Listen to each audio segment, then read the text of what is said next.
Welcome back to AM Northwest.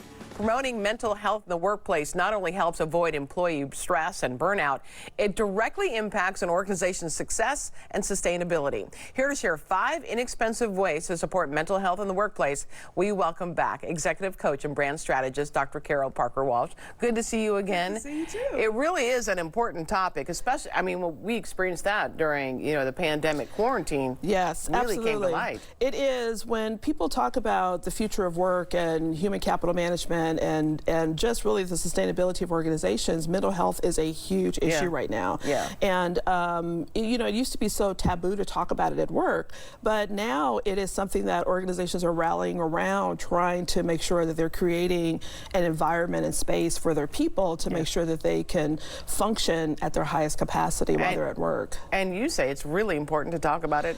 First of all, absolutely. That's number one, right? I think the first thing is to normalize it by discussing it, right? Because, for so long, that type of thing was thought to be something you left at home, or you don't bring that into the workplace, or you try to get yourself together before you come in.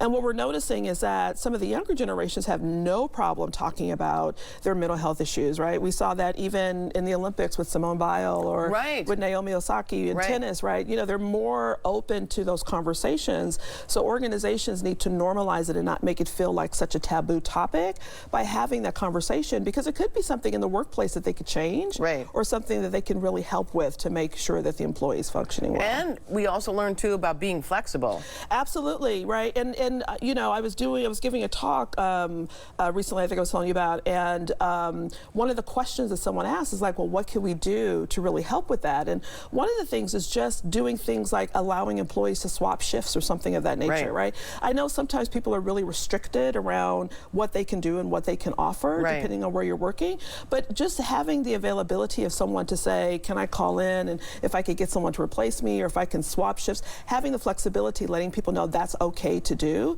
could be a great relief for somebody who needs that mental health break.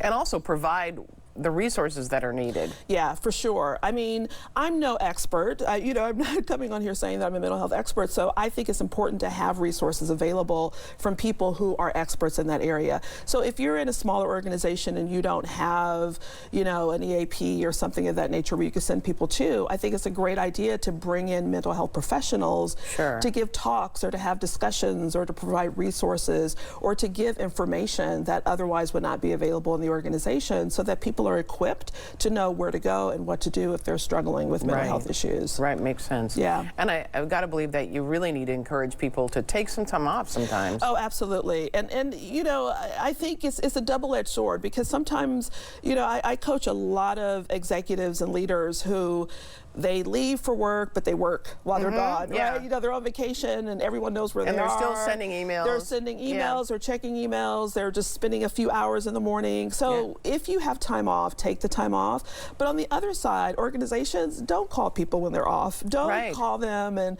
say, hey, can I ask you a quick question, or something went awry and we need your input. Really allow people to take that time off. What often happens is people work so hard, they're so burnt out, by the time they take the vacation, they're even not in a mental capacity to enjoy the vacation because they've overworked and overstressed and overcommitted while they were there.